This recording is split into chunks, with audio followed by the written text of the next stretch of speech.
오늘의 이스라엘에 대해 알고 계시는지요? 이스라엘은 중동의 지중해 연안에 위치해 있는 작은 나라입니다. 국가 면적은 대한민국의 강원도 면적과 비슷합니다. 전체주에 상응하는 많은 나라들 가운데 있으며 중동의 유일한 자유민주주의 국가입니다.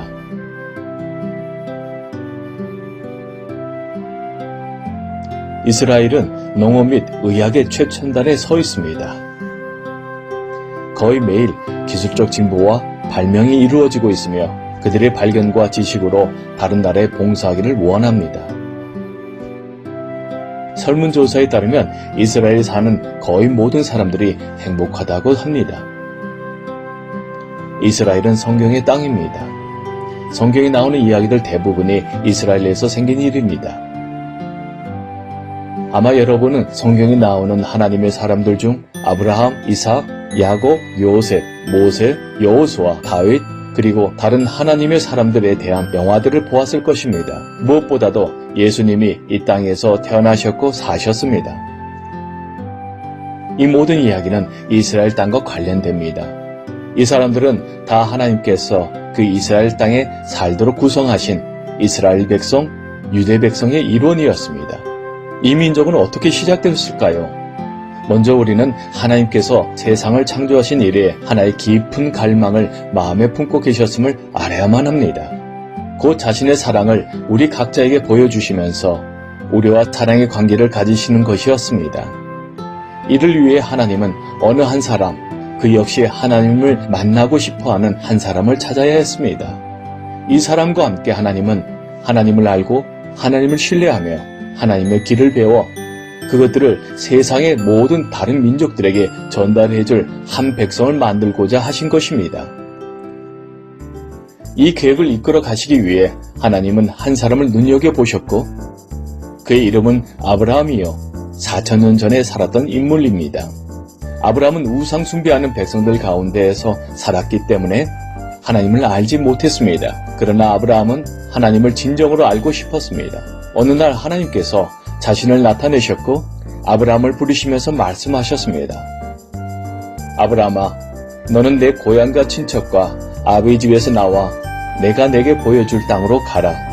너를 축복하는 자에게는 내가 복을 주고 내 안에서 땅의 모든 가족들이 복을 받으리라. 아브라함의 아내의 이름은 사라였습니다. 두 사람 다 늙어서 자식을 더 이상 낳을 수 없었습니다. 그러나 하나님은 아브라함에게 말씀하셨습니다. 이제 하늘을 쳐다보고 별들을 세어보라. 내 시가 그와 같으리라. 아브라함은 하나님의 약속을 믿었습니다. 25년이 지나 이 두 사람은 한 아들을 낳았습니다. 그때 사라는 90세요. 아브라함은 100세였습니다. 아들 이름을 이삭이라 하였습니다. 하나님은 아브라함이 하나님을 자기의 외아들보다 더 사랑하는지 시험하고 싶으셨습니다. 아브라함은 큰 고통 속에 순종했습니다.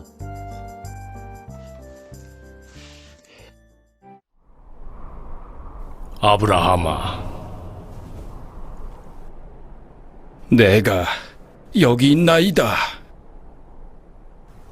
네 아들, 네 사랑하는 독자 이삭을 데리고 모리아 땅으로 가서 내가 네게 일러준 한 산 거기서 그를 번제로 드리라.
내게 주시려 하나이까? 나는 자식이 없사오니 주께서 내게 씨를 주지 아니하셨나이다.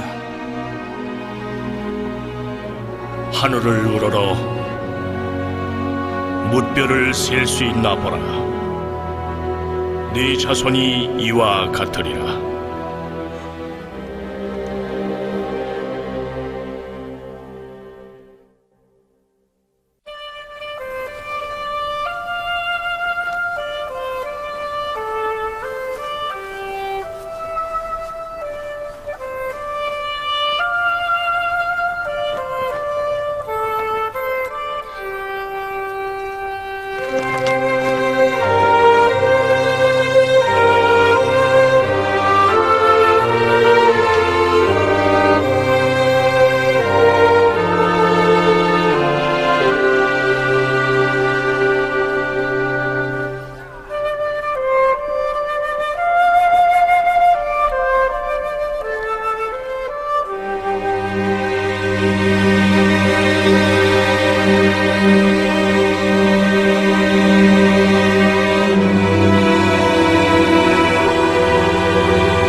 네 아내 사라가 네게 아들을 낳으리니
네, 아버지여.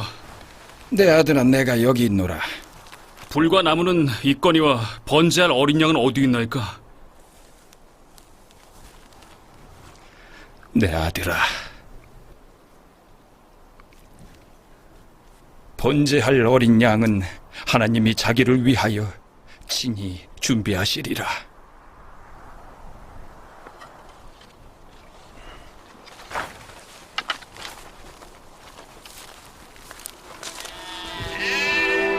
너는 그 이름을 이삭이라 하라.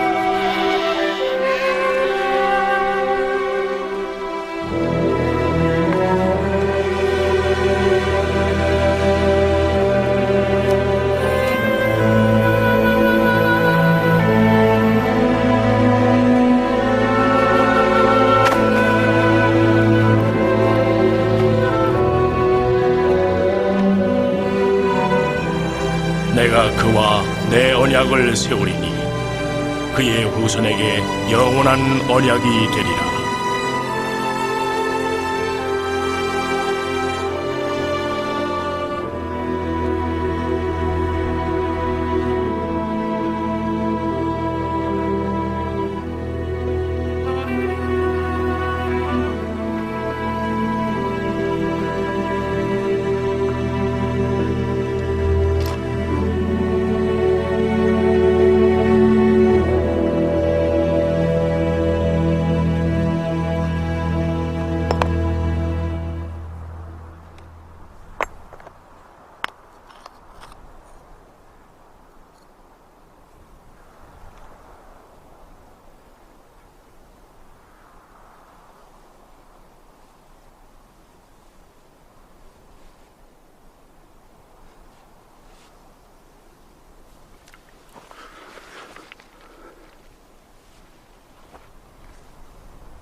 하나님이 명하시되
네 안에 사라가 네게 아들을 낳으리니 너는 그 이름을 이삭이라 하라.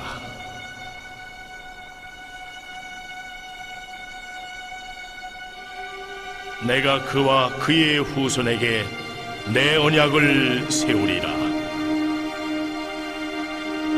무별을 셀 수 있나 보라. 아버지여, 내 아들아 내가 여기 있노라. 어린 양은 어디 있나이까?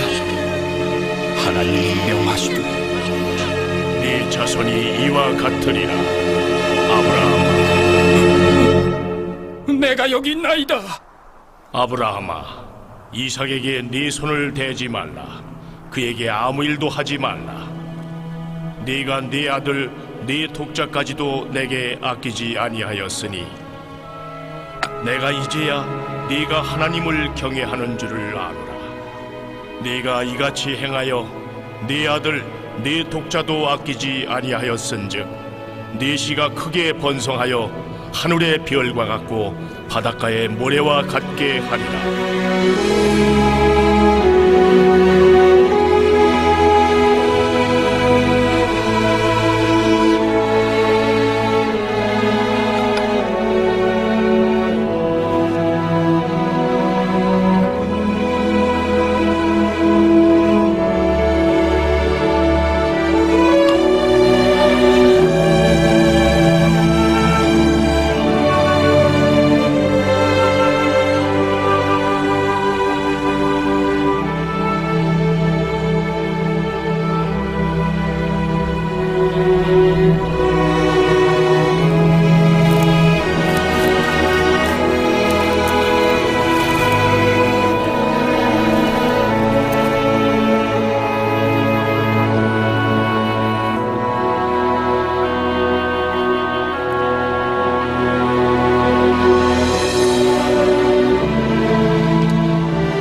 이삭과 야곱도 아브라함처럼 하나님을 신뢰했고 언젠가 땅과 많은 자손을 주시겠다는 하나님의 약속을 믿었습니다.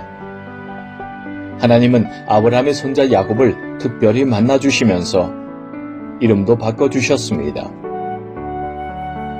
내 이름을 다시는 야곱이라 하지 아니하리라. 내 새 이름은 이스라엘이라 하리라. 야곱의 아들들은 시기 질투로 그들의 동생 요셉을 애굽의 종으로 팔았습니다. 그곳에서 요셉은 많은 고난을 겪은 후 자기 형들을 용서하고 사랑하는 것과 자기를 긍휼히 여기시는 하나님께 성실히 남아있어야 할 것을 배웠습니다. 바로 왕이 꿈을 꾸었는데 그 꿈을 이해할 수 없었습니다. 하나님께서는 바로의 이 예언적 꿈을 요셉에게 보여주시면서 설명할 수 있게 하셨는데 기근이 오게 될 것이며 그러므로 온 애굽이 이 기근에 대비해서 7년 동안 충분히 쓸 수 있도록 곡식을 많이 저장해 두라는 것이었습니다. 하나님이 요셉에게 베풀어 주신 지혜 때문에 바로는 요셉을 곡물 창고 책임자로 칭하고 전 애국과 이웃 나라들을 돌보도록 했습니다. 그 목적으로 7년 동안 사람들이 와서 곡식을 사갈 수 있도록 대규모의 관리센터를 짓도록 했습니다. 이 그림은 11개의 아주 깊은 창고가 있는 건물인데 고고학자들은 구조물에 있어서 요셉이 짓도록 한 것이라 봅니다.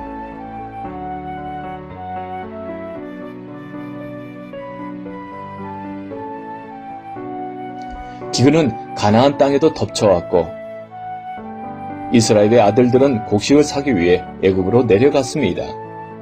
요셉과 그의 형들은 많은 세월이 흐른 후 만나게 되었고 요셉은 자기를 애굽의 종으로 팔았던 형들을 용서했으며 큰 화해와 기쁨이 그들 사이에 생기게 되었습니다.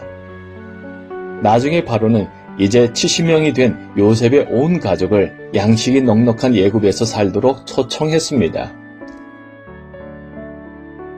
세월이 흘러 요셉이 죽었고 애굽의 새 왕은 이스라엘 자손들을 노예로 삼았습니다. 이리하여 그들은 400년 동안 애굽에서 노예 생활을 했습니다. 200년 전 하나님은 아브라함에게 아브라함의 자손이 언젠가 이방 땅에서 살 것과 400년간 노예가 되어 압제를 받게 될 것을 보여주셨습니다. 바로 이 일이 애굽에서 일어났던 것입니다.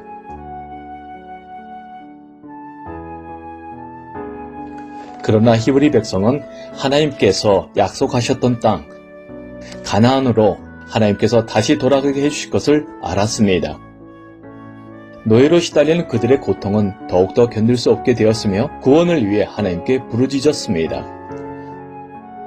하나님은 그들을 해방시킬 수 있는 한 사람 모세를 보내주셨습니다. 이 이야기는 성경 출애굽기에 나와 있습니다. 하나님은 이스라엘 백성을 종살이에서 풀어주지 않으려던 애굽 나라를 재앙으로 징벌하셨고 모세의 인도 아래 이스라엘 백성을 애굽의 종살이에서 자유케 하셔서 다시 가나안으로 데리고 가시기 위해 표적들과 많은 기적을 행하셨습니다.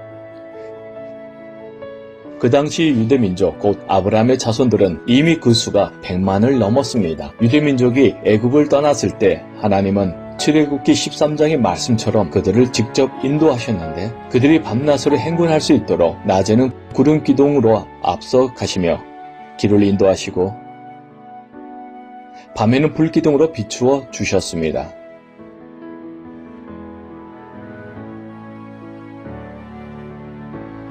애국 군대가 추격해 왔을 때 이스라엘 백성은 이곳 홍해에 이르렀고 하나님께 구출해 주시도록 부르짖었습니다.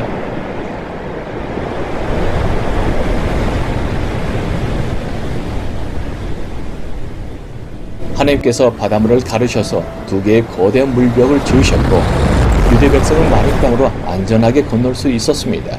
그러나 바로의 군대가 그와 똑같이 하려고 바다의 마른 땅에 들어섰을 때 하나님은 물이 다시 돌아오게 하셨으며 모든 적군은 익사하였습니다. 고고학자들은 이곳 홍해의 깊은 바닥에서 이 애굽 병거의 바퀴와 부속품들을 발견했습니다. 모세와 백성은 자기들을 구원해 주신 전능하신 하나님을 찬양했습니다. 이스라엘 백성은 그들의 땅에 돌아가게 되기를 갈망했습니다. 시내산 근처에서 그들은 하나님께서 친히 택하신 장소로 자기 백성들을 가운데 거하실 경배의 장소인 성막을 지었습니다. 가나안에 도달하기 위해 그들은 광야를 거쳐가야 했습니다. 하나님은 그들에게 자신이 자기 자녀들을 보호하시며 모든 필요를 공급하시는 아버지이심을 보여주셨습니다. 하나님은 광야에서 만나라는 양식을 주셨습니다. 매일 아침 백성들은 광야에서 만나를 거두기 위해 밖으로 나갔습니다. 하나님은 메추라기도 양식으로 주셨습니다. 출애굽기 17장에는 모세가 시내산 가까이 호렙에서 거대한 반석을 쳤을 때 물이 터져나와 광야 한복판으로 흘러내려 백성과 짐승들이 다 마실 수 있었던 이야기가 나옵니다. 고고학자들은 이것이 그 바위라고 생각하는데 주변에 있는 돌들이 매끈한 흔적으로 보아 이곳에서 많은 물이 흘러내려졌을 것을 보여주기 때문입니다. 이곳 광야 한복판에 위치한 시내산에서 하나님은 이스라엘 백성에게 무엇보다도 하나님께 향한 사랑과 이웃에 대한 사랑을 갈망하셨고 명하셨습니다. 하나님은 또한 그들에게 삶의 규례를 주셔서 그들의 사회 조직이 선함과 의, 자비와 서로 간의 존중으로 이끌어질 수 있게 하셨습니다. 가장 중요한 삶의 규례는 십계명으로 알려져 있습니다. 우리가 국가의 역사를 살펴보면 하나님께서 유대 민족에게 주신 규범에 맞추어 자기 자신들의 입국과 가치로 삼은 나라들이 가장 번영하여 복을 누리는 것을 볼 수 있습니다. 이 유대 기독교 가치관이 삶의 기반이 되어 있는 그 사람에게 복과 성공 그리고 번영이 따름을 우리는 볼 수 있습니다.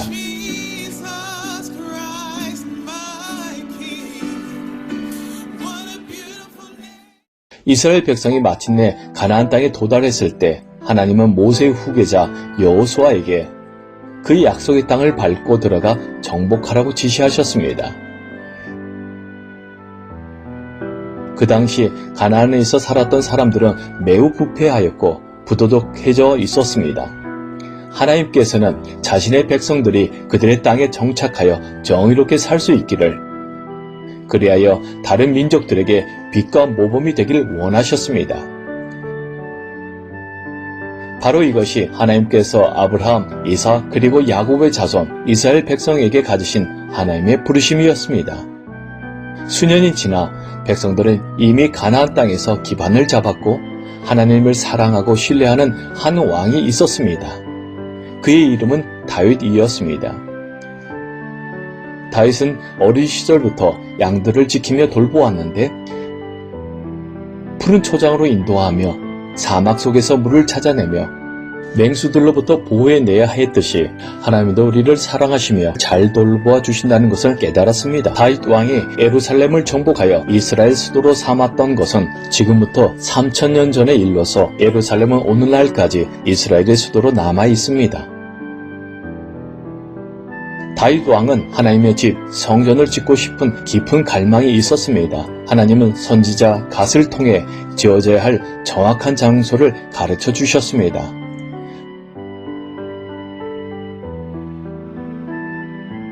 아브라함이 자기 아들 이삭을 번제로 바치려 했던 곳이었습니다. 오늘날 예루살렘 도시가 있는 장소입니다. 다윗은 하나님을 위한 성전을 짓기 위해 모든 건축 자재들을 모았습니다. 그러나 건축한 사람은 다윗이 아니라 그의 아들 솔로몬 왕이었습니다. 성전이 하나님께 봉헌되었던 날 하나님의 임재와 영광이 성전 안에 가득 찼습니다. 그럼에도 불구하고 이스라엘 백성은 하나님께서 복을 주실 수 없는 이방 나라들의 생활 방식과 섞이면서 하나님의 길과 하나님과 함께 교제하는 삶을 떠나기 시작했습니다. 선지자들을 통해 많은 경고가 있었음에도 그들은 하나님의 규례의 보호 아래로 돌아오지 않을 때가 많았습니다. 그래서 하나님은 기원전 586년 바벨론 제국의 느부갓네살 왕으로 하여금 히브리 인구를 포로로 잡아 바벨론으로 추방시키고 성전을 파괴하도록 허락하셨습니다. 에레미야 선지자는 이스라엘 백성이 바벨론에서 70년 동안 포로로 살게 될 것을 하나님으로부터 알게 되었는데 정확히 그대로 되었습니다.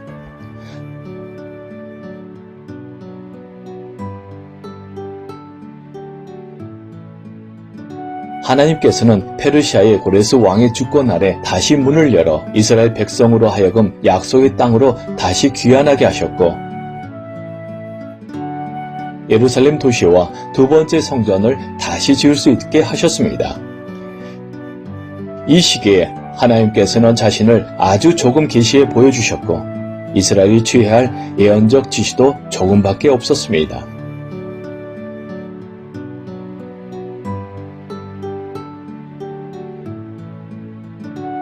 유대 백성은 또한 로마 제국의 탄압 아래 고통을 겪었습니다. 이러한 상황에 예루살렘 근처 작은 마을 베들레헴에서 로왕 후손인 마리아에게로부터 예수님이 태어나셨습니다.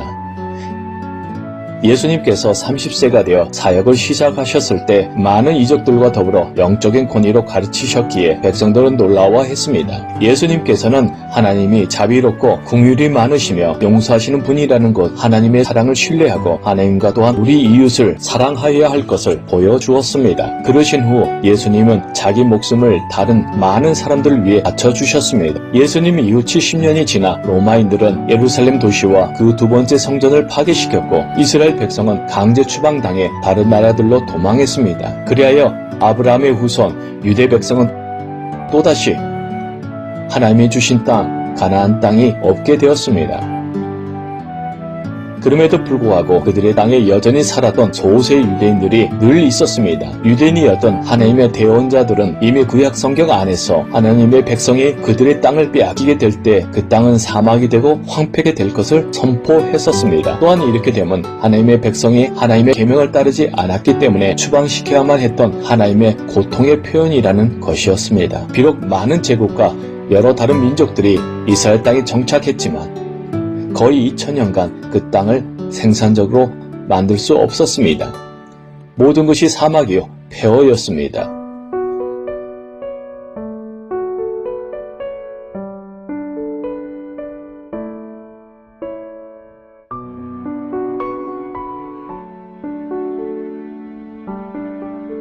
앞서 언급했듯이 유대인들은 세계 전역으로 흩어져 나갔습니다. 그리하여 유대민족의 디아스포라라는 말이 불리우기 시작했는데 이 말은 분산을 뜻합니다. 이 디아스포라는 오늘날까지 지속되고 있습니다.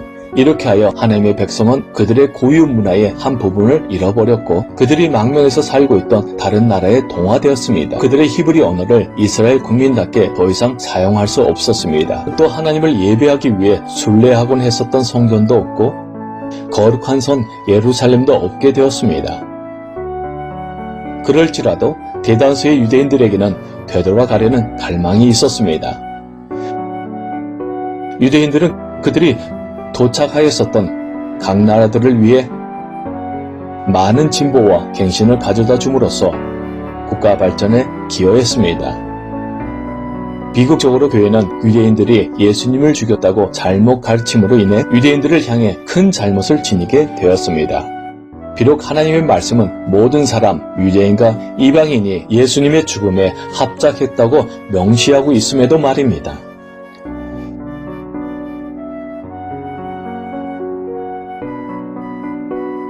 예수님 자신도 그의 제자들에게 자신이 우리의 구원을 위해 고난을 당하고 죽었다가 부활할 것이라고 선언하셨습니다.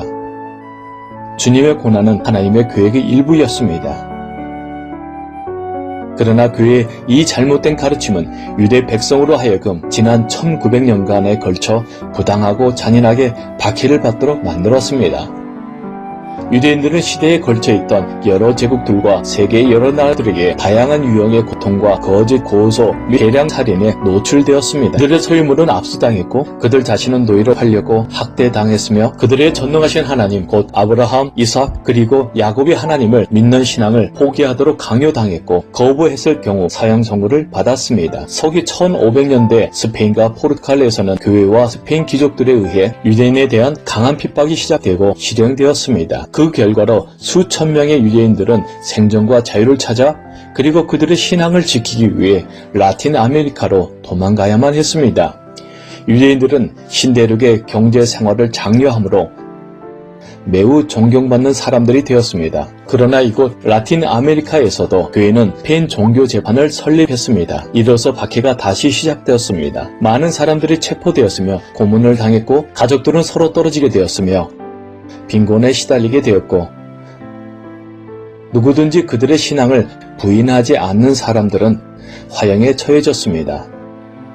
아마 핍박으로 인해 자신들의 정체성을 감추었던 약 4천만에 달한 많은 라틴 아메리카 사람들이 모르게 유대인 조상을 가지고 있을 것으로 보고 있습니다. 라틴 아메리카에서 순교한 유대인들의 성에는 예를 들어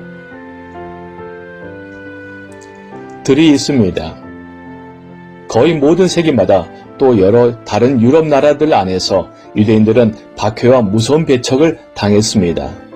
예를 들어 게토가 만들어졌고 유대인들은 나머지 사회 구성원으로부터 분리되어 그 안에서만 살도록 강요받았습니다.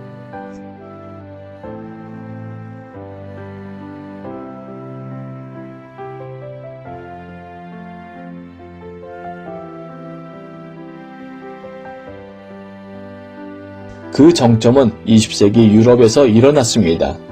1933년부터 1945년 아돌프 히틀러가 독일에서 절대 권력을 잡았을 때였습니다.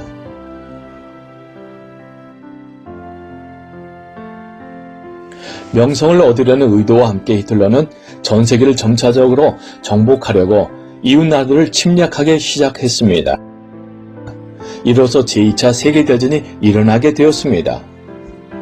히틀러의 악마 같은 정책의 일부는 반유대주의, 즉 유대 민족에 대한 증오로 이들을 완전히 말살시키려 했습니다. 그때까지 독일에 살던 유대인들은 사회에 중요한 공헌을 해온 존경받는 시민들이었지만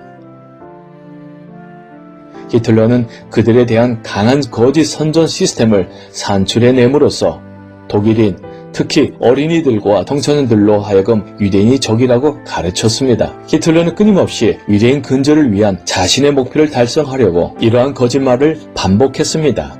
히틀러와 그의 추종자인 나치들은 600만 유대인을 강제 수용소와 가스실에서 학살했습니다. 이 통탄할 잔인무도한 행위를 홀로코스트라고 부릅니다.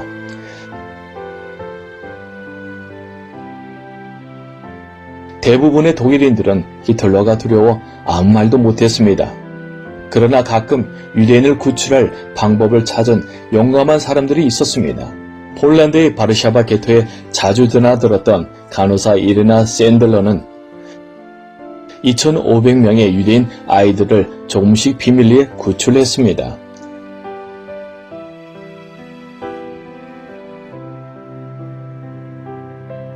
어떤 사람은 자기 목숨을 걸고 유대인을 자신의 집들에 숨겨놓았습니다.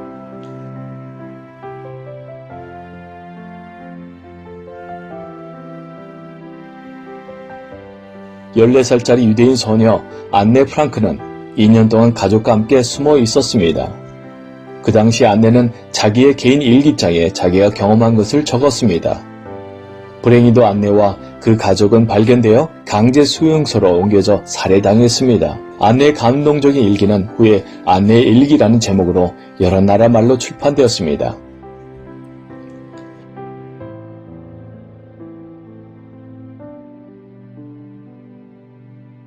그러나 이 모든 공포와 죽음 한가운데서 이스라엘의 하나님은 자신이 택하신 자기 백성을 위해 역사 속에 개입하셨습니다. 그리고는 지난 세기인 1947년 위대한 기적이 일어났습니다. 국제연합총회는 이스라엘 백성, 유대 백성에게 다시 그들의 땅, 가나안 땅이 반환되어야 할 것에 결의했습니다. 이렇게 해서 1948년 5월 14일에 국가 이스라엘이 탄생됐고 4,000년 전 아브라함에게 내가 이 땅을 너와 내 후손에게 영원히 주겠다 하셨던 하나님의 말씀이 성취되었습니다. 하나님께서는 2700년 전에 선지자 이사야에게 이스라엘 나라가 어느 날 다시 태어날 것이라고 보여주시며 이렇게 선포하셨습니다. 누가 그러한 일을 들었느냐? 누가 이러한 일들을 보았느냐?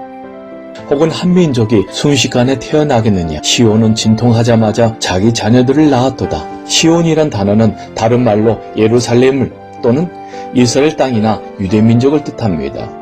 오늘날 유대민족이 전 세계 모든 나라에서 이스라엘로 이주하는 것을 알리야라고 합니다.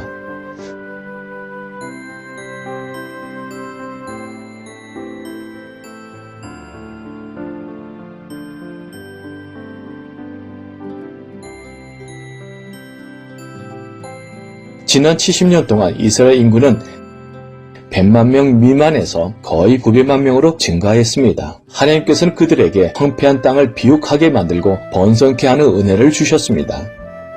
사람들이 말하기를 황폐하던 바로 그 땅이 이제는 에덴 동산처럼 되었고 무너져서 폐허와 황무지가 되었던 성마다 사람 사는 땅이 되었다고 할 것이다. 하나님은 왜 이렇게 하실까요? 하나님은 답하십니다. 이로써 주의 손이 이것을 이루고 이스라엘 거룩한 이가 그것을 창조한 것을 그들이 보고 알며 깊이 생각하고 함께 깨달으리라.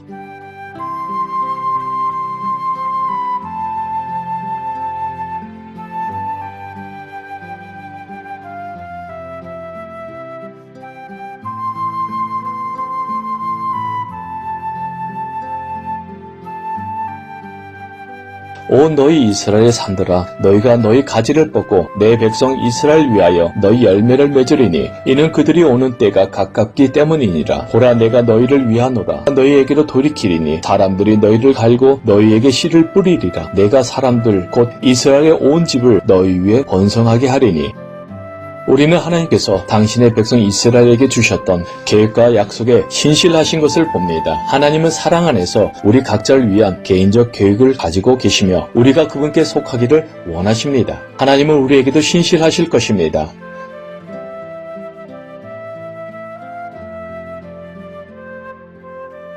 최근 수십 년 동안 나라와 교파를 초월한 점점 더 많은 그리스도인들이 2000년 동안 큰 역경 가운데 버림받았던 유대인들을 옹호하고 지원하지 않았던 죄책을 고통스럽게 인정하게 되었습니다. 더군다나 우리는 그리스도인으로서 유대인들에게 감사해야 할 일이 많이 있습니다.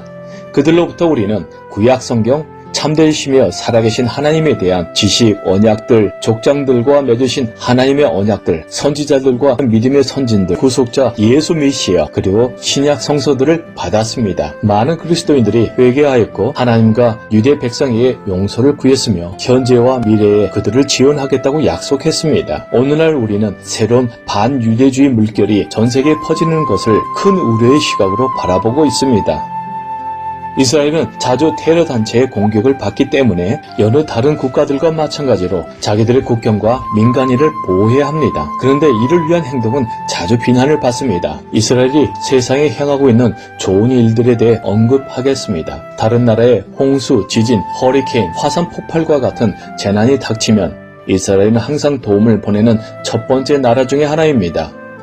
우쿠와 볼라니오에서 화재 참사가 발생했을 때 2019년 미나스 제라이스 댐이 무너졌을 때 브라질에 있던 이스라엘 구조팀입니다.